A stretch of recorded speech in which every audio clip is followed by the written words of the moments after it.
Good morning. We showed you that video because it is an opportunity for you. We are so excited that you're here this morning, first of all, and for those of you that maybe haven't been here before, my name is Jenna Javins, and I am the Global Outreach Pastor here at Westside.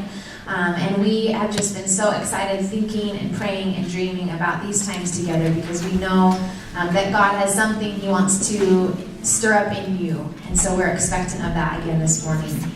Like I said, that iHeart Treasure Valley is an opportunity for you perhaps to step out of your comfort zone for the first time, or maybe you've done it before and you know how awesome it is. But Nick Vujicic partners with the Heart Campaign, which was started actually by people out of this church.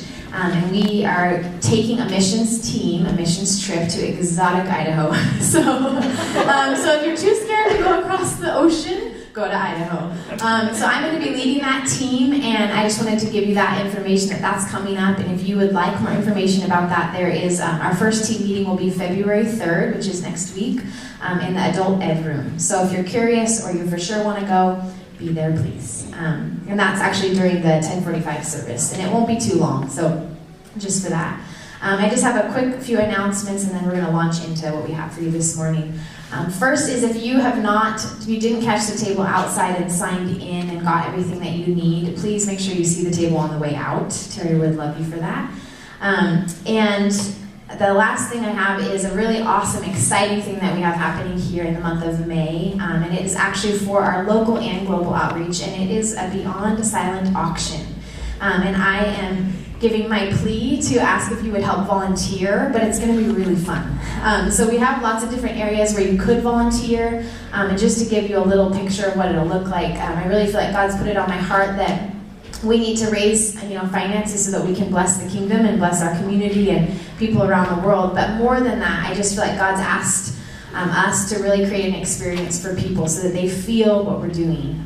For me, it's going to be a celebration of what God's allowed us already to do across the world here in our community. And so we're going to be featuring local outreach and global outreach in creative ways. And so we have a creative team that's already dreaming up some pretty awesome things that I won't tell you about yet, but that's happening. There's also opportunities for if you have administrative skills and all that kind of stuff. So again, it's a big undertaking, but I'm super excited about it because I know it's going to allow our church to really feel and see and know exactly what God's already doing, and just inspire people to feel like we do have an extension out from Westside Church beyond our walls. So that's coming up. There's also a sign up if you want more information with that out of the table as well.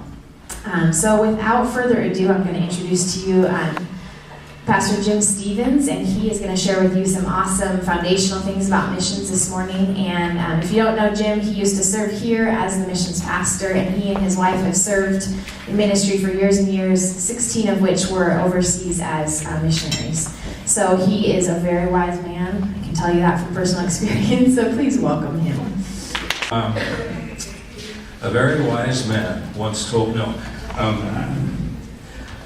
we got some great stuff to talk about today, and Pastor Steve has some good insights for us as well. So I'm going to jump right into this.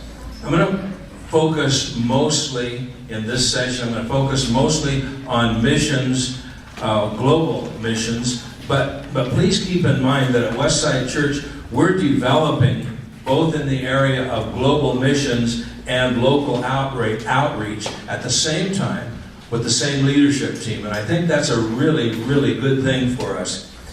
And I want to give you a thought to keep in the front of your mind while we're talking about developing a missions philosophy. I know that sounds like fairly big words, but when I say developing a missions philosophy, I'm talking about how we think about missions so that we'll know what our role in missions should be.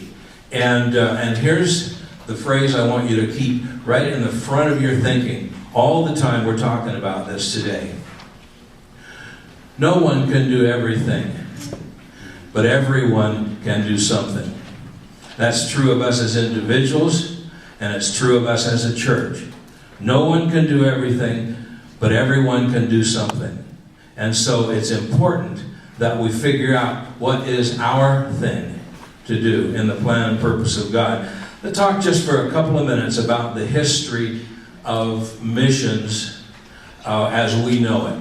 In the 16th, well, no, more like in the 17th and 18th century is when modern missions began to develop. The church existed all down through the Middle Ages, and then came the Age of Enlightenment, and I won't burden you with all of that stuff. But about the time that the nations in Europe, who were at that point, they were the most civilized, the most technologically advanced nations on earth, and they were also the most Christianized nations. And so at about the time that things like sailing ships began to be perfected, and the nations of Europe began to send ships out exploring the world, when they went, they took the message of Christ with them. They took the gospel with them. They took the Bible was starting to be printed instead of just being handwritten. Was starting to be translated into languages. And so when the colonizers went out from Portugal and from Britain and from Spain and from France and from those countries that did the colonization of the world, when they went out to colonize, they took the gospel with them. But because they were the most civilized, the most advanced, and they were mostly going to completely undeveloped countries, they didn't just take the gospel. They also took their culture, and they took their technology. And their motives weren't entirely pure, because they were first and foremost driven by economics. And that doesn't mean that they weren't sincere in doing missions, but they kind of had mixed motives. Well, I have mixed motives too. In fact, C.S. Lewis once said, "I don't believe I've ever done anything from an absolutely pure motive."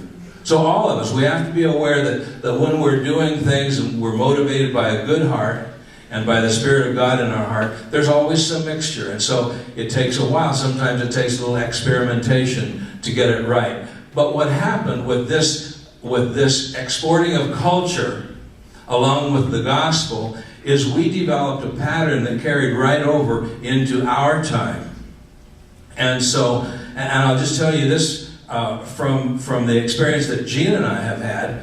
In the 70s, when we started traveling to the island nation of Jamaica, and started ministering in the villages and the towns and the different parishes throughout the jungle part of Jamaica, we'd go to church and we'd find people in church wearing three-piece suits. In the tropics, in the jungle, in incredibly hot weather, and here's these guys didn't feel like they could come to church unless they had on a suit with a vest and a jacket and trousers, and the women had to wear, what was it, Gene? Long sleeves. Yeah, long sleeves, and they always had to have a hat on their head and all of that. And it was because when the missionaries went there in the from North America and Canada, from U.S. and Canada, when the missionaries went there and began to represent the different denominations, most of the denominations that existed in the 70s in the U.S. were represented by a mission and sometimes by a small organization in Jamaica. But when the missionaries went, they not only took the gospel of Jesus Christ, they took their clothing styles and their customs. And so people got such a mixture that put such unnecessary bondage on them because it wasn't just simply the pure gospel. When we first started ministering in Uganda in 1997, I think was the first time that I was there, and then we went back just a couple of months after that to lead a conference for the Full Gospel Churches of Uganda, a group of about 600 churches, and it was such a great time. And we introduced our Foundation for Christian Service course there, and followed that up with some training for the pastors in using that course. But there was a missionary from Canada that came down, and he was so thrilled. We gave him about a half hour in one of the evening sessions when there were nearly 1,000 pastors and wives and leaders there. We gave him about a half hour to give the gift that he had brought for the African pastors. He had come all the way from Canada with 2 huge suitcases full of ties for the men to wear. And so they had to make a big ceremony of having all these men come forward, and the missionary would hand them a tie and the guy would put it around his neck. I mean, folks, that's just not what it's about. And we're learning that. I mean, I love that about Westside Church, that to us it's not about how you dress, and it's not about whether you're up with the latest styles. It's about the reality of Christ in our lives. And so what I'm saying is, when we do mission, whether it's local outreach or whether it's reaching the furthest places in the world, we have to do some homework. We have to do some heart examination on an individual level and on a corporate level as a church. We've got to be sure that what we're taking is the essence of the good news of Jesus Christ, and not the baggage that comes with our own preferences and customs and practices. Does that make sense to you? Yes. Now, that's an ongoing thing. It's not something that you just have a think about it and then you write down some notes and then you're just good for the rest of your life. It's something that you deal with in every interaction, every time you travel, every communication that you have. And I have to be careful not to tell too many stories, because we need to move on to a couple other things. But I learned a lot about the Bible by our work for 8 years in inner city London, working with African pastors. One of the African pastors that we worked with needed to have a special appointment with Gene and me one day, and so he came to our house and we met and talked, and he needed some counsel and advice about a situation that involved potential conflict between his wife, who lived with him in the adjoining borough in London where we were, and one of his other wives who lived in Ghana, West Africa. And then you think about a scripture where Paul writes to Timothy and Titus and says that an elder in the church must be the husband of one wife. And that doesn't mean much to us, so we try to apply it to, well, divorce or whatever. But it actually, that whole thing was about when people lived in cultures where they had multiple marriages going on at the same time. And Paul said, those people shouldn't be leaders because it produces a conflict that can distract them from their work. And that was this guy's exact situation. Because he was born and grew and lived in a culture where, what's it called? Polygamy. Polygamy was the normal practice. So again, as we deal with people of other cultures, we have to make sure that we're not just trying to see them through our lenses of cultural preconception. We have to look at things that seem a little strange and say, why? Why is that? Why is it thus? And what is the thusness of this thus? So, yeah.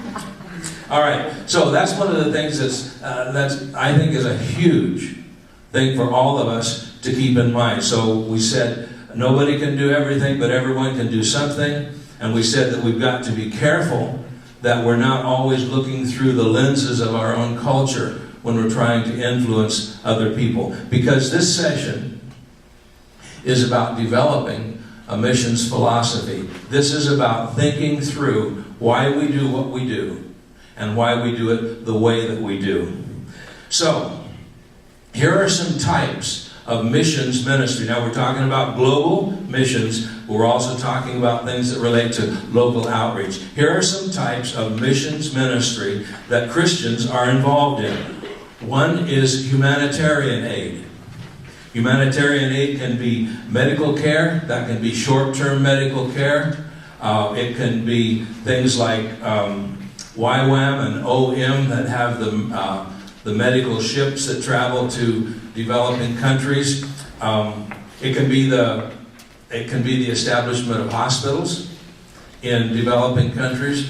One of our past students from East London Bible Training Center is now in Malawi, in Blantyre, and he runs a hospital there, an orthopedic hospital for children in Malawi. It can be famine and disaster relief. It can be disaster relief for things like hurricanes and tsunamis and earthquakes. It can be disaster relief for things like famines that cause devastation over a period of years or even decades in parts of the world. It can be refugee care and accommodation. That is a huge need and issue in the northern part of Africa at this particular time. When I was in Vietnam, it was a huge issue. It was a huge issue in Southeast Asia because so many people were fleeing North Vietnam, and there were refugee camps in Cambodia and Laos and South Vietnam. It can be clean water projects. There are so many ways to be involved in humanitarian aid through providing clean water, and it's one of the most powerful things that the West can do is to help people in developing countries have clean water. Orphan care, another huge issue. Things are getting better in the realm of orphan care because we're learning how to do it better, and also because AIDS is being brought under control, especially in Central and Eastern African countries. The treatment that's available now is helping people to survive and live longer, and so there are fewer orphans requiring care. So humanitarian aid, that's one of the things. So when we're thinking about missions, if you just think of those things I talked to you about there, that's huge. If we thought about it and prayed about it, and God stirred us to be involved in one of those things, then that's step number one. Then you got to figure out where and how and with whom you're going to do those things. And that's not only for us as a church, but that's for each of us who is being stirred, who's being pulled by the Holy Spirit to look outward and be more aware of the needs in the world around us. So, humanitarian aid. The second I'll mention is education and equipping. Basic education, just providing schools, either resourcing established schools or going into developing countries and establishing schools. Primary schools is normally where you would start. Another is skills training and resourcing. Teaching people teaching women how to sew, teaching men farming techniques, which leads us into agriculture and economic development. One of the powerful things that Western ministries are doing is going into countries and helping the people who are unemployed and unemployable start micro businesses, start a little business, helping them buy a goat, helping them buy some chickens, helping them buy seed to plant, and giving them some of the tools to work with so that they can become self-sufficient. So that's another very effective thing. Technology development. Technology is sweeping through the undeveloped part of our world. There are probably almost as many cell phones per capita in East Africa as there are in the Western United States. And along with that, there are so many things that we can do if we go in like on short-term missions trips, if we can find ways to, because with that is computers. They have more stable electricity supplies, so more and more people are using computers. And it can be hugely helpful if people who are part of a short-term missions team can go and take maybe even the major part of their time there working with local people, helping them with computer skills, and taking along some good antivirus software and cleaning up people's computers. There's so much we can do in the realm of technology development. Christian education. That includes Bible college, seminary, Bible training centers. It includes providing resources to local churches so that they can teach their people so that people don't have to go away to a Bible school, but that they can be taught and trained in the basics of Christianity and basic doctrine, basic leadership skills right in their own villages and local churches. Bible translation. You know, one of the things, this is probably a little less applicable now, but it's still going on. There are, I think I've got some stats here. There are 6,700 to 7,000 languages spoken in the world today. And fortunately, all of those can be condensed into groups that represent somewhere around 100 written languages. But there are still some languages that don't have a written Bible in their language or dialect. And so there is still huge work to do, and it's so much more effective now with the software that we have that can aid with translation and all of that. But if anyone, you just never know how God is going to put his hand on someone in a group like this, and you may end up following the direction of the Holy Spirit and end up somewhere doing Bible translation someday, because that's still a valid need. And interestingly, I learned this when I was in Vietnam. The Vietnamese had a spoken language, but they didn't have a written language until a French Catholic priest came there in the 17th century and lived in, went from village to village, learned the language, and then actually developed a written language for Vietnam. And then because of that, they were able to have the Bible translated into their language. So they're just all of in terms of education and equipping. And then there's evangelism. Evangelism. There are 11,342 people groups, specifically identifiable people groups in the world today. 11,342, or it could be 343. There are 6,422 unreached people groups in the world today. More than half of the people groups in the world today still fall into the category of being unreached. That means there are 2% or fewer Christians in their population. And that's with 196 countries. We have literally of another culture, and you might not even have to have a passport. Well, you would have to eventually. In fact, get your passport if you don't have one. But you could go to San Francisco or Los Angeles or Chicago or Mobile, Alabama, or any of 100 cities across the United States and find people groups that are essentially unreached by the gospel, meaning that there are fewer than 2% of them who would be considered Christians. People groups, evangelism.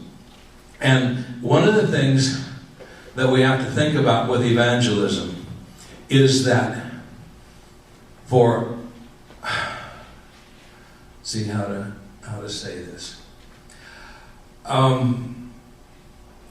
Usually, people like you and me are not the most effective evangelists with people who don't look and think like you and me. And so usually our most effective method of evangelism is to find a few individuals, lead them to Christ, lead them in discipleship, and let them do evangelism among their own people. Now, it hasn't always been that way, but we kind of are stuck in the mode of how it's been before in some cases. And so, without this even implying any criticism, for white people to go to a country where people's skin is a different color primarily, where the language is different and the culture is different, and for us to invest hundreds of thousands of dollars in huge evangelistic crusades where people are gathered and preached to is not really the most effective method of evangelism. In fact, when we lived in Jamaica, there were groups from the U.S. that would come down because it made great fundraising promotional videos. If they could come down and be videoed standing in front of a crowd of thousands of black-skinned people, they could use those videos to raise huge amounts of money back in the United States. But the thing is, one of them would come in January and do the big crusade, and then somewhere around June, someone else would come in and do the same kind of crusade in the same national arena with pretty much the same people attending as attended the last ones, because it was mostly Christians that attended those things. You know what I'm saying? But if we go in and reach some people and help them plant a church and get them to discipling people, then it can have lasting, long-lasting fruit and eternal significance. So church planting networks. And you know that there are a lot of missionaries from other countries coming to the United States right now to work among their own people groups in our larger cities. And so we need to think about how we might partner in some instances. If there's a particular people group that our hearts are stirred towards, we can do a little research, and Google is a tremendous tool for doing some of that research, as well as a network of personal contacts. But we can find missionaries from other countries working among other people groups here in the U.S. and can partner with them. Leadership development. Pastors and leaders courses and seminars. We have a guy in our church named Stephen Hacker. I just had an email from him this morning. He's in Botswana, and he is doing, he's just finished a 1-week training with a group of national leaders, and now he started today with another week of training, and he's taking leadership methods to people of developing countries, but he's also taking his personal faith in Jesus Christ along with that. He's powerfully effective in that, and he's just what you might call a lay person here in our local church. I read a blog post by a guy named Ken Blanchard. He's pretty well known in leadership development circles. And he's part of a team of people that are working in Saudi Arabia, one of the most dangerous places on earth for Christians. And yet, because they work in leadership development, they work with government and business, and they carry their personal Christian faith with them in their work in those countries in leadership development. One of the things that's different over the past few years, and we noticed the changes taking place when we lived in Jamaica, and I'll tell you a little bit about why that happened. Jamaica is part of the British Commonwealth. Jamaica was a colony, and Jamaica got independence in 1962. So then from 1962 on, Jamaica began to be responsible for self-government. Still part of the British Commonwealth, but huge responsibility. And a lot of missionaries in that era, from the late 60s on, went to Jamaica and represented denominations like the Methodists and several brands of Baptists and Presbyterians and Foursquare and Assembly of God. And so there were strong networks of churches in Jamaica representing and supported by those denominations back in the U.S. and Canada. But what happened is that during the early 70s, down into the late 70s and early 80s, because of Jamaica's proximity to Cuba, and because communism was really a strong and powerful force, Jamaica began to turn towards communism, and it had several years of a communist-oriented government.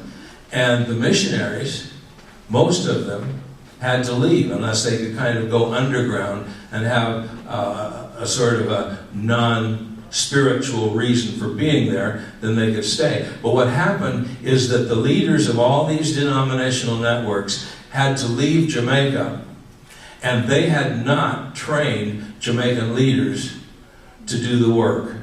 And so when they had to suddenly leave, it just fell apart. These denominations collapsed. The denominations that were relatively strong and effective, that had dozens of churches, just within a couple of years, had no leadership at all, and moral failure, all sorts of things. Because they were dependent on leadership expertise from outside, and they were dependent on finances from outside. And so one of the things we have to be thinking about when we do our work in other parts of the world, when we partner with people, and when we initiate things, we have to be thinking about sustainability. Because there are so many unpredictables. Economics is an unpredictable. Politics is an unpredictable. There are just so many factors that we have to think about that make it so important that from the very beginning we're thinking in terms of sustainability. And maybe at another time we'll talk a little more about that, because we've encountered that in humanitarian aid in Africa. We've seen that in orphan care in Malawi, and we've got some great stories and some almost horror stories about what happens when we don't work towards long-term sustainability. Okay, a couple of things on local outreach, and then we're going to take our next step here.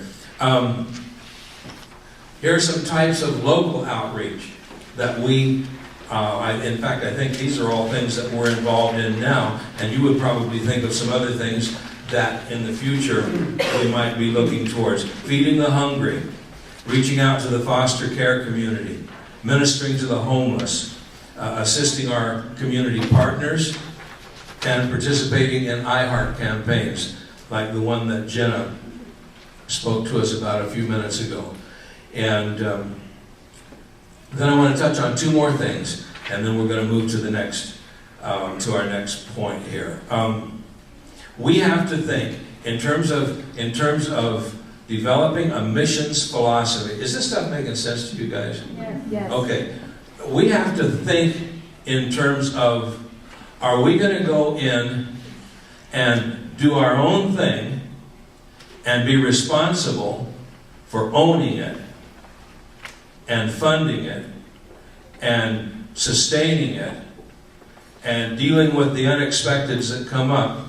Or are we going to be open to partnership, where we go in and find other things that are already being done, that are in harmony with what God has put in our own hearts, that we can partner with, and we can provide support and help and encouragement? But if something were to happen that we had to withdraw temporarily, it wouldn't all collapse and fall apart. Now, I've kind of weighted that statement, but I've weighted it because of this one important factor. Everybody likes to have control. We always want to be in control. Well, in order to have control, you pretty much have to own the thing. So we have to decide whether we are willing to yield some control and be very careful in how we align our partnerships. And instead of controlling everything, if we go in to serve and support and encourage. Does that part make sense? Okay. And some things we have to own them. Some things are vision that God has put in our own heart. It's a very specific thing, and God didn't tell someone else to do it. He told us to do it. So we have to carry the weight of it. We have to own it. We have to control it. But even on those things, if we are wise, and this is for us as a church, but it's also for every one of us individually in the things that we get involved in. If we're wise, even on those things that we have ownership of, we will be looking for partnerships, and we will be looking for shared leadership and development on the things. Okay, I can't remember. I didn't bring a copy of the handout notes with me, but I have two sets of questions here. One is a set of questions that helps us corporately to decide on a missions philosophy and focus. And then the other set of questions is individual questions for thought and discussion. Did I print both of those in the notes? Great. Okay, so this first set of questions, I'm just going to read through them, but these are the kinds of things that we as a church think about, pray about, discuss, investigate when we're trying to decide where we're going to put our effort and our energy in missions. These sorts of things. Number one, most important of all, what did Jesus tell us to do? What's our specific mission and vision? Pastor Steve is with us, and in just a couple moments he's going to talk to us about a couple of those things. And of huge importance, what do we do well? If we ain't got it working at home, why should we think that we can export it to somebody else? You know? What do we do well? What do we have to offer? What are the needs? Sometimes the real need is not what we perceive as the need, and we need to listen, learn, observe. And here's an important thing. Where do we find our heart returning again and again and again? What's the sort of thing that just is like a magnetic pull that just keeps, and that can be a place, it can be a people, it can be a type of ministry. And this is hugely important. What relationships do we have? What are the what's the relationship network that God's placed us in? Thinking about things like working primarily in rural areas or urban areas. That a lot of that has to do with sustainability. And are we to be ministry owners or ministry resourcers? And then if we have a little time at the end today, we're going to take some time at our tables and a little discussion. And when we get to that point, we're going to talk about these questions. I'll just read through these again very quickly. Individual questions. What are the needs that stir me most? What can I do to learn more about the needs and how I can fit in? What do I have to offer? And you may not know what you have to offer, so talk to some folks who know you that probably see things in you that you're not even aware of yourself. What relationships do I have that may influence my missions philosophy and focus? And how can I prepare to be most effective in my response? So that's a whole bunch of stuff. And I've just backed the dump truck up and dumped the whole load on you. But that's for thought and for a little bit further development. So Jenna's going to come and take a couple of minutes now, and then Pastor Steve's going to come and talk to us. Thank you. Can we thank I promise I am only going to take a few minutes, but I had something on my heart to share with you this morning, and I was trying to think, how does it all work in light of what Jim just shared? You know, he's sharing foundation and history and the big picture. And as we discussed last week, our heart as a Beyond team is to help people find their fit. And I feel like what Jim was giving you is a lot to really think over, and I encourage you, even as you go home, to read through those questions again and really think, God, what is it that you're asking me to do? What are the things you've stirred in me already? But for me, when I sit through something like that, I get the big picture. I'm guessing you got the big picture. You know, what missions is, how it's shifting, and all of those pieces. But I think something that's important for me to do all the time is to ask then, okay, if I'm looking towards the future and what God's calling me to, and we're all in the process at different places of sorting that out. My question I ask all the time is, what's something I can do today? I'm kind of one of those, like, can we move forward kind of people. And I have something that might seem funny to you. I know people have always asked me that question. If I want to be a missionary or I want to go on a trip, what should I do? And I asked people that as well when I was going through the process. And people would say things like read books about the culture or start praying. And those are practical steps, and those are awesome. But I felt like what God wanted me to speak with you this morning about is that what you do, whether it's here or overseas, will flow out of who you are. So the most practical thing you can do is let the Holy Spirit work on who you are. And that's a really seemingly basic thing. Again, Jim was talking about, our strategies, if they don't work in America, they're probably not going to work overseas. And the same thing then if you take a step back and look at your own heart. Who you are, again, this is going to sound funny, but who you are in America, you'll be the same person overseas. You might be a wackier version, I can attest to that, but at the same time, if you have struggles or things that you're working on now, they don't disappear when you get overseas. They actually become highlighted, believe it or not. And so I felt like the Lord just wanted us to hear that this morning, that, again, it's a really simple principle, but the things that we do, whether it's relationships just here in Bend or ministry overseas, it's going to flow out of the core of who you are. And I just got this picture, I believe God spoke this to me a while ago, that if we think of our lives like a well, and what I can do today is allow the Holy Spirit to be depositing things in me. So what are the spiritual gifts He's given me? Let me practice those. Surround myself with people that challenge me to grow in those. What are talents that I have that I need to develop myself? Do I know how to hear the voice of the Lord? Because when I got overseas and I was in the midst of crazy circumstances, I didn't remember what the book said. I knew how to hear the Holy Spirit, and that's what helped me. That's what allowed me to do what God was calling me to do. And the other thing that goes along with that in tandem is that we need to be people of character. Ministry will not be sustained if our character can't hold the weight of it. And God is eager, I believe, eager to entrust us with His kingdom ministry, with His kingdom mission. And so from my heart, the only thing I can control in that is to take a step back and say, Holy Spirit, would you give me character? Would you give me what I need to sustain what you're entrusting to me? And so that's my practical thing for you today. It might seem kind of like left field, but to me, when I think about it, as we apply it to the big picture, that's what we should be doing today. You might not be ready to leave the country tomorrow, and that's okay. But what I found to be true is when I left the country and I went overseas, what I had deposited alone in my childhood bedroom even with the Lord, where I was praying and seeking the Lord, that is what the Lord drew upon when I was overseas. So why wouldn't we want our wills to be full? Amen? Amen. So I just want to encourage you with that. We get to develop those spiritual patterns now, and that, again, is what I said, is what equipped me the most to be a missionary, was that I learned to hear His voice, I learned to love Him more, and to allow His Spirit to work in me. And this morning, we have an awesome privilege to have Pastor Steve Mickle with us. If for those of you that don't know, Steve and his wife served overseas in Croatia, and I don't remember how many years, but I'm sure he'll tell you.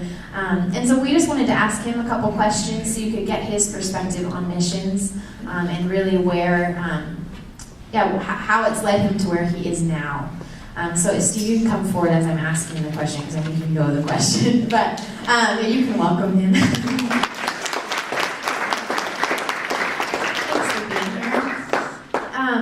So my question, I guess, is in light of what I just said. that little thought is what I had, my experiences. Steve and I both actually were Foursquare missionaries, so we have a Foursquare family here, right? But that was something that stood out to me on the mission field, was really the patterns I established in the States, for good or bad, impacted then what transpired overseas. And so I'm just curious, in your time in Croatia, share whatever you desire, but what did that look like for you? Thanks, Jenna. This is great. It's great that you guys are all here, by the way. I just love it. And, I can't reiterate what Jenna was saying more so. I mean, it's just so important. If you need, let me just say it this way, if you need a local church for your spiritual growth, you won't make it long-term on the mission field. It's a shocking statement. I believe in the local church. I believe wherever you go, wherever you end up, you should get connected to the local church. But if you need a local church for your spiritual development, you ain't going to make it. Let me give you a case in point. I walk into Croatia, and they don't speak English in the service. What? Okay, I don't know the language, and how am I going to grow spiritually? Here I am sitting in a 2-hour service, and it got old really, really fast, them translating everything to me. It got old really fast for us and for them. If you can imagine translating for 2 hours straight every weekend. So I understand what's going on. And even the translation, you're not getting it all. And so I quickly realized, I need something else. Oh, I'll just turn on the Christian radio station. Oh, they don't have any. Okay, I'll just read a book. Oh, they don't have any in English.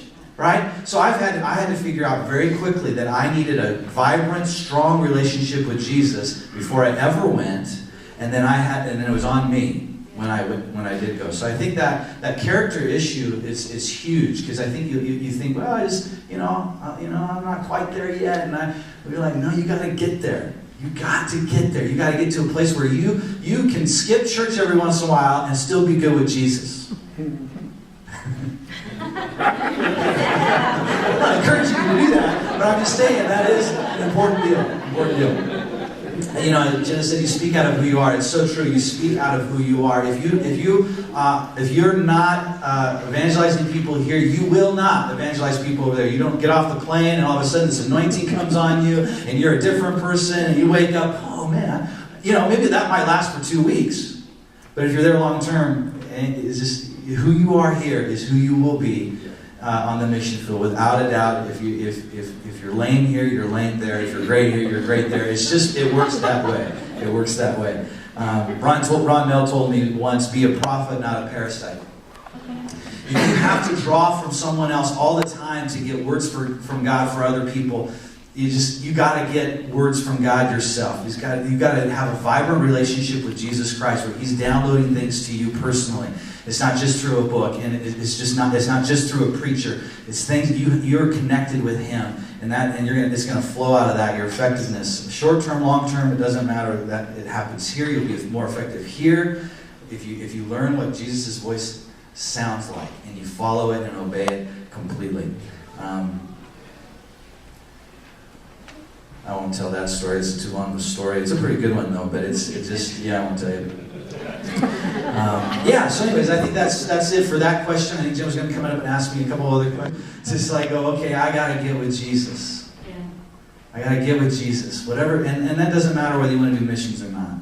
It's whatever you want to do in life. Get with Jesus. Let everything that happens through you flow out of your relationship with Him. And you'll make it. You'll make it in any endeavor you do, because of that vibrant relationship with God. That He's the one feeding you. He's the one energizing you. He's the one refreshing you. It doesn't come through worship. I can't wait until I get to worship. You sit in a 3-hour worship service in Africa, it will not energize you. It doesn't. It will sap the strength out of you, because you're American. You're not used to it. It's not part of your culture. You've got to understand how to get renewed in your spirit by your relationship with Jesus Christ. And you can make it. You can make it with that. So, Jim, why don't you come on up and let's keep dialoguing. Thanks, Pastor Steve. A couple of things. What's your practical step?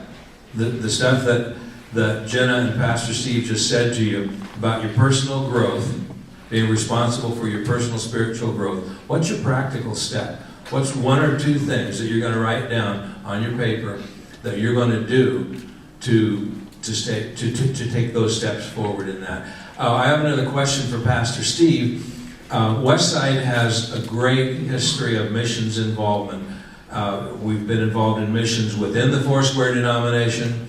We currently support missionaries around the world, and we support Foursquare missions. But the difference is with Steve becoming our lead pastor at Westside, and with Pastor Steve having lived overseas as a missionary, I'm asking him to talk to us about how that might influence how we do missions here at Westside Church. Is that okay? Yes. Yeah. I think it's extremely important that we realize that for me, this is just a personal thing. It's not for everybody. It's not for every church, but I believe it's for me and for us as a community of faith here at Westside, is that everything for me flows out of the local church. It's a local church ministry based. I believe the healthiest movements around the world flow out of the local church. And what does that mean? What does that look like? You might be into, maybe God calls you to basket weaving in Mexico. That's your thing. God has asked you to do that. And you come to Westside and you say, hey, I want to go weave baskets in Mexico. And Jenna will look at you and go, that is awesome. Are you sure God's called? Yeah, I'm absolutely positive. Are you absolutely sure? Yes, I'm absolutely. Okay, let's help you get there. And we'll help you get to Mexico to weave baskets. Will we pay for you to get there?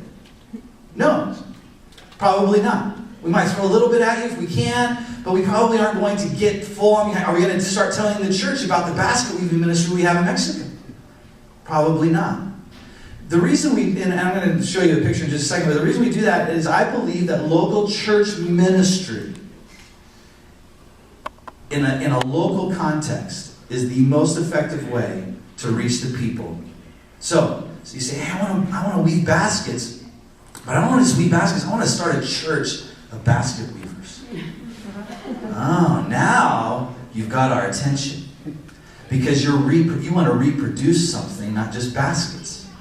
You want to reproduce, which I believe happens in a local church, leaders and pastors and ministers that are reaching then their culture.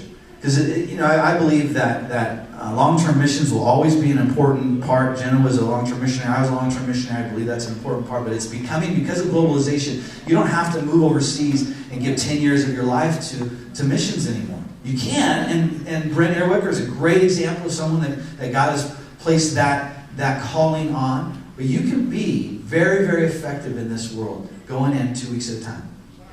And I have a friend down in California, Aptos, California, and he has been doing missions for 20-some years, and he has helped launch church planting movements in the Netherlands and in Switzerland. Only doing it, going 2 weeks, 3 times a year. And now there's movements of churches planted because they didn't send any long-term missionaries. So I think we got to kind of rethink how we do missions in light of globalization. We've got to think, okay, let's ask questions that maybe we haven't been asking for a really long time. Is this the most effective way to do that? Is there a better way to reach our mission? Now I need a few volunteers. Can one person volunteer here real quick? Just somebody. I am going to call you forward. Josh Grace, come on up. Josh is a missionary in Mexico with his family. Welcome, Josh. Josh, good to have you here. Josh, I want you to stand right here. And Josh is the epitome of our mission and vision at Westside Church of what God has asked us to do. We're going to plant churches. We're going to develop leaders. We're going to reach into countries and cultures and people groups that are not reached yet with the gospel of Jesus Christ and church planting and leadership development. He is the epitome of that vision. All right? Now I need another volunteer. Anybody? All right. John, come on up. So John's the basket weaver. John, come on over here, and you're the basket weaver. And John, I want you to turn your body this way, and I want you to face just like that. Need another volunteer? Oh, come on, you guys. All right, Josh, come on up. Got a couple Joshes here. That's good. Josh, I want you to stand this way. No, turn around. There you go. Just like that. I want you to stand and look that way, not right at Josh. I need one more person. Anybody? Doesn't matter. Anybody? Just one more person. Okay, yes. We've got a brave person. Come on up. What's your name? Terry. Hi, Terry. And Terry is going to stand right here in the middle looking straight at Josh. And just let me describe this picture to you. If I had a whiteboard, I'd just draw it and wouldn't embarrass these people as much as I am. Now, remember who Josh is, right? He is our mission and vision that God has called us to, Westside Church, okay? And Terry, she wants to go plant churches in Uganda. I mean, just lines up with it. That is great. We're all behind Terry. We'll fund you. We'll send you. We'll pray for you. We'll put you on that big Beyond wall. I mean, when you come, you'll preach. I mean, all of that stuff. Pretty exciting. You're pretty excited, aren't you? Yeah, that's exciting for you. Now, Josh over here. Josh is he wants to plant a church in Indonesia. Man, Indonesia. Josh, we're not in Indonesia right now. We're in Uganda, Australia, and Mexico. But you want to plant churches. You see, he's going, right? He's going in that direction, right? Of our vision. And we'll say, all right, Josh, good. We're glad you're doing that. And then John over here, he's the basket weaver, man. He is pointed in the opposite direction. Now, when I came five years ago, if you weren't Terry, you were out. We didn't know what to do with the Johns and the Joshes. We had so what we would do is we just kind of like, sorry, brother, sorry. And there was no place for them in our mission vision as a church. Am I right, Jim? I mean, we had to be focused. We had to be. I mean, we didn't have staff to care for all of these missionaries, and we didn't have time to highlight every single one of the ministries that were being birthed out of people at Westside, right? We had a men's group one time, so you guys are going to stand up here longer. We had a men's group one time that said we want to build a habitat house. A men's group said we want to build a habitat house. And they said right after they said that, they said, but we don't want it to be Westside. And I thought, what's up with that? I don't understand that. I don't care if stuff's called Westside or not, but why did they make a point of saying we don't want it to be Westside? Anybody want to guess why they said that? We didn't want Westside to control what God told us to do. And I totally understood it. I got it. Because what Jim was saying earlier about control, this missions, oh my goodness. It's about control. So often you see it's about control. And so people were like, God was birthing vision. Is God birthing vision in you? I mean, God is asking you to do things. He's dropping seeds of thoughts, and you're going, oh my goodness, how is this going to work? Right? And then now if I come to my church, will they try to change my vision? Will they try to give me, here, Josh, you're so into Indonesia. I know you are, but go to Uganda. He's like, no, it's Indonesia. Why should we come along and say, no, sorry, you have to go to Uganda or Australia or Mexico? And he's thinking, Australia? He's thinking Indonesia. He is committed, vision. Now, John over here, he's into basket weaving. Right? Now, what if we say no to John? And 5 years from now, we say no to him, he leaves Westside. By the way, that's what happens. He leaves Westside, he finds a church that is into basket weaving, and they send him. 5 years later, he's got 50 churches that are into basket weaving, and he comes back to Westside and says, hey, you guys, my heart's always been here. This is my church family. I got saved here. And we find out he's doing 50 churches. What are we going to do? Well, come on back into the family, John.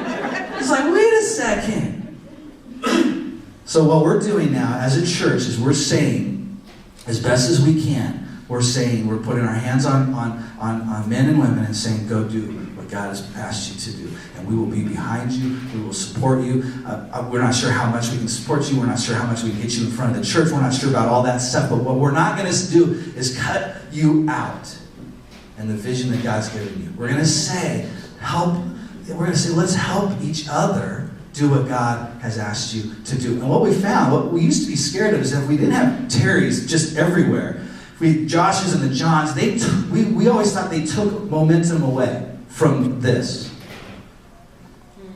Right? We thought, well, if we get behind Josh going to Indonesia, it's going to take away from this. And what we've realized is that because we sent Josh to Indonesia and people heard about it, they get excited and they step into this whole thing. And that creates momentum for this. It does support this indirectly. All right, thank these guys for staying with me for so long. I feel like a visual picture was important for you guys to see that as we move forward, as God drops things into your hearts, we're not guaranteeing anything. Okay, we're not saying we're gonna do everything we can for Terry, we're gonna do for you. We're not saying that, but what we're not saying anymore is that there's no place for you here. So our missions vision is expanding at the same time as we're staying very, very committed to our DNA, which is planting churches and developing leaders. And it's not glamorous. It's not glamorous.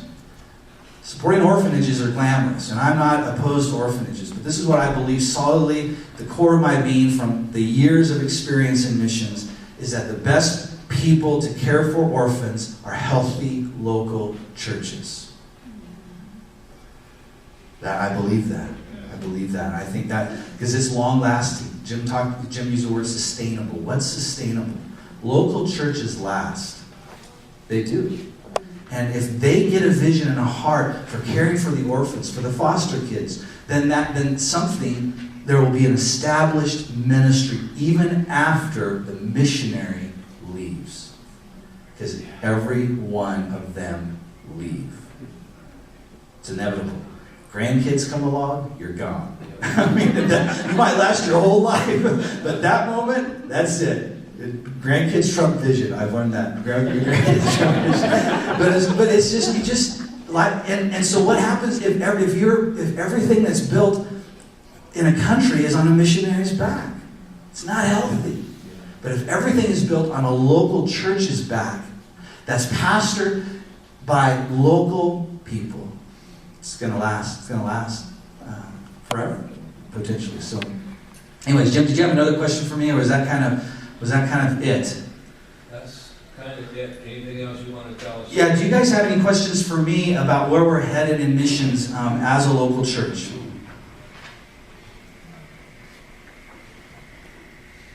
Where are we headed? Yeah, well, I'm very committed to Uganda with Brent and Virginia Earwicker. As long as they're in Uganda, we will be committed to Uganda. I feel very strongly about that. I have to keep on reiterating, I want them at the top of our support list, just because what's in their heart is in my heart, and the match, the connection is strong there. So I think we continue to be involved in Uganda. Can you tell about what happened with them this week? Yeah, so the container got there, and it was great, and we were all excited, and then it got delivered to Brent's house, but they didn't unload it off the truck because the paperwork wasn't filed properly by some company, and so they took the trailer back, the container back to the dock, and then Brent had to get some paperwork finished. He was driving to the dock to get it released, had all the money, his laptop, Bible, and traffic. Anyways, in traffic, somebody came, got his attention as he was driving. The buddy opened up the other door window or something and grabbed the bag of money. So $4,000 was stolen from Brent, and so he was just like devastated. And so we just, there was a guy on staff that wrote an email to me, and a couple other people said, is there anything we can do? And so we looked at where we were financially in our missions fund, and we said, let's do it. So we just got the money back to him and reimbursed that. So I think he'll have the container soon. So praise God for that. Another thing that happened with Brown, I was so excited about, he has this island ministry, and there's just, I've been on 2 of the islands there, and there's just so much need. Isn't that the truth in missions? You just look around and keep your eyes open, because there's needs here too, right? That's the great thing about doing God's work, is there's needs everywhere. But on the islands, there's just so many needs, and Brent was getting tired trying to figure out how to get to all the islands. There's almost 200 of them, and they all need help. There's got pastors that are living in sin. They've got just they're teaching error. I mean, it's just not good. And so Brent's trying to get to all these places himself. Well, just a couple weeks ago, he laid hands on 5 local men and women and anointed them, and they are now leaders, regional leaders over the islands. And so he has the islands all grouped into 5 sections, 5 regions, and he's investing into those 5. You see how that works? And so what he realized on our last trip that I was there with him, he was like, Brent, you're not going to last doing it the way you're doing it. And you're not going to be in Uganda your whole life. So what are you doing right now to make sure that what God has done through you these last 6 years will continue on? And he thought, well, I've got these leaders. And I said, well, take the next step. What do you need to do with them? I need to empower them, get them going. And so he's now got these guys. And so that's the stuff that really gets me excited, and that we come alongside and we say, as a church, we want to support. And so I think that's the biggest area for me, is where we're headed, as well as I just believe that there's, that more and more people are going to want to go on missions trips. And we need to figure out, Jim is really working hard at trying to figure out teams that we can send, some that are closer, some that are far away, so that we give as many people possible an opportunity to experience a cross-cultural ministry opportunity, just to, wake you up to the reality out there. By the way, this is going to sound, some of you are going to get mad at me. I love America. Amen. Okay, I said it, I do. But do not take your American Christianity to another part of the world. It will not work. I remember I was in Athens, and I was on top of Old Corinth. So I was in Greece, on top of Old Corinth, near Athens. And I got a phone call from a guy in Norway who was watching the news on September 11th, 2001, and he told me about the towers. So I rushed to get on a plane so I could get home with Suzanne. It rocked us overseas as well, not as much as it did you guys here, but it rocked us So I'm in the airport getting on a plane, and I get a text from our Croatian friend that I've been working with for a few years, and just a close guy, and he tells me a joke. I mean, it's the same day it's happened. He says, "What do you call? What's the new slogan for American Airlines?" I think he said, "We take you right to your office." The same day, I was like, "What's wrong with you?" I was like, "What's wrong with you?" And then they said, "Well, we're glad it happened because you guys need to know what it's like." It's like, "What's wrong with you people?" And then I told them I voted for the first George Bush, and they were like appalled. How could you do that? See, listen, if you take wherever you land on the spectrum politically, if you take that with you, you are cutting your effectiveness in half. Because you will find yourself wanting to defend this nation, and you don't need to. You will find yourself wanting to do something inside of you because you were born here and grew up here, even if you don't agree.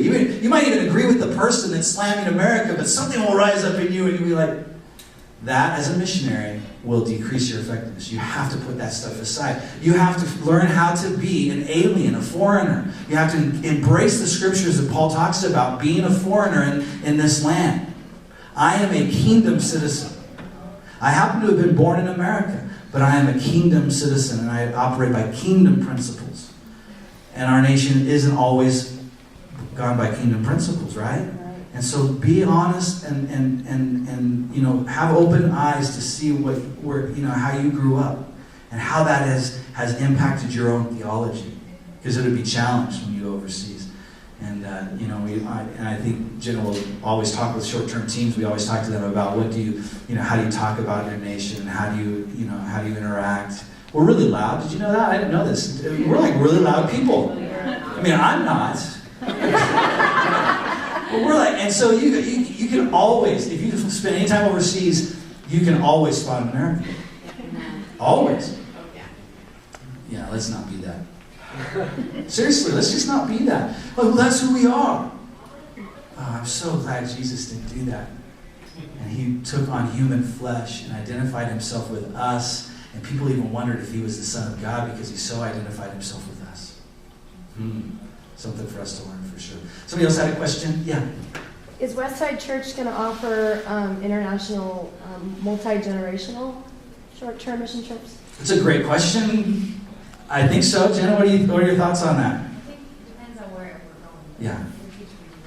Yeah, I think it's easier to do that locally here in the U.S. Like the Madisons took some family trips up to Washington and the Hispanic community. It's a little easier to do that. Maybe in Mexico it might be easier as well, more cost-effective to take kids and youth.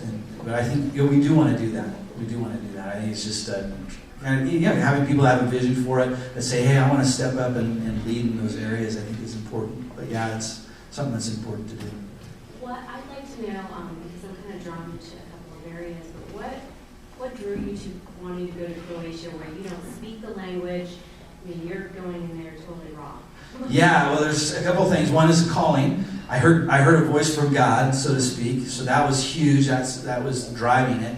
And then we had a choice of a couple different places to go to, and we picked Croatia because of what I just kind of described to you about our vision and passion matched with theirs. And so for me, it's never been like my dad woke up one night weeping for Kenya.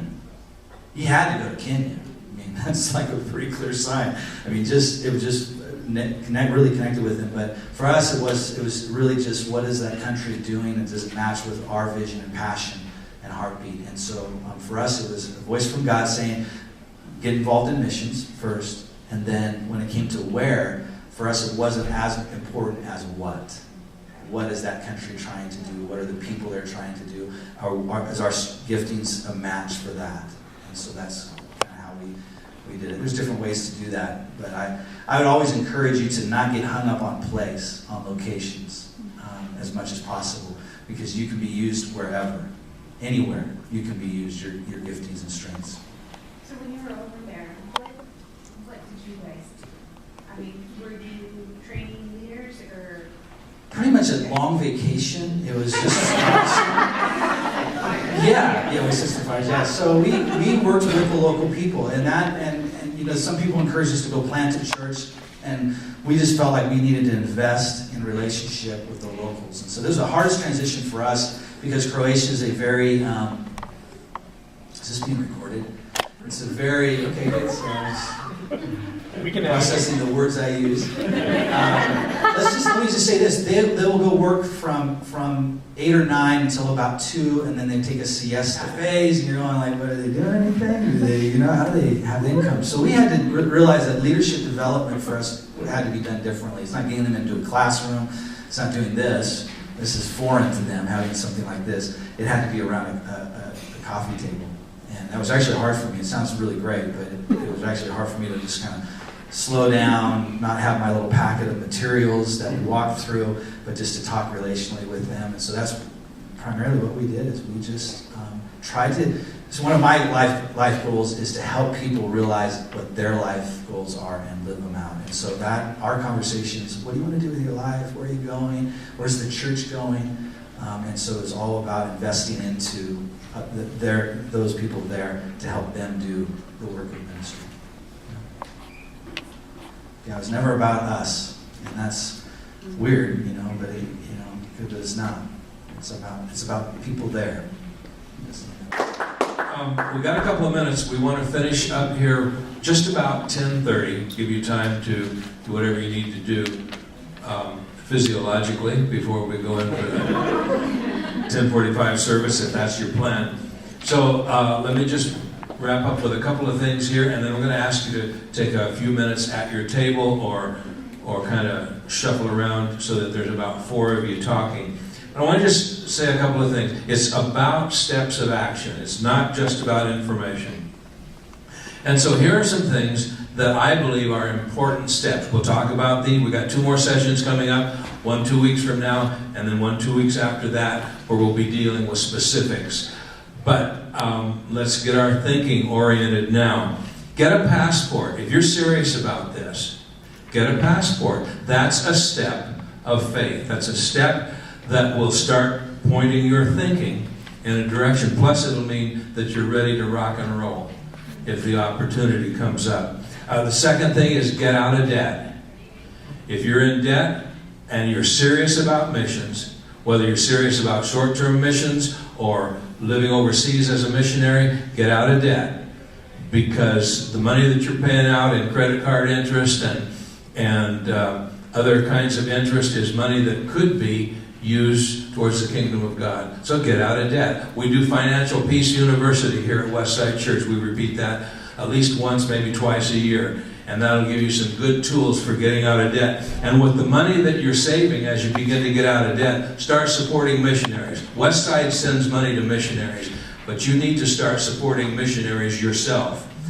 You can do that through Westside. You can support Westside missionaries through Westside by giving something extra every month, or you can support missionaries in other places doing other things. But that's sowing seed in the field where you want to reap the harvest. So start supporting missionaries. And then here's the other thing. In terms of short-term missions, commit to a short-term mission trip and raise the support yourself, not depending on anybody else. Westside will help you. Other agencies that you commit to doing a mission with, they'll help you with the fundraising, but let your faith empower you to raise the support for the mission that you're going to be involved in. Because when you're a missionary, whether short-term or long-term, just like Pastor Steve said, if you depend on the local church for your spiritual growth and maturity, you're not going to make it long. And in terms of missions involvement, if you depend on somebody else for the faith to generate the finances that makes it happen, it's just not going to work for you. So those are some practical to-do things. So remember, 2 weeks from today, back here in this room at the same time, we'll be doing our next session on this. So turn to other people at your table now, 4 of you at the table, or shift to another table where you can talk with someone. And on the sheet that you were handed, individual questions for thought and discussion. Individual questions. Somebody take the initiative in your discussion group there and start talking about any one of those that stirs your heart, and make sure that each person has a chance to do a little bit of the discussion. And then we can leave the room by around 10:30 or a few minutes after. Before you go, if you could check your name off the list that you were here today, and if you missed last week, we have DVDs of the class that was last week, so just be sure and sign up for that.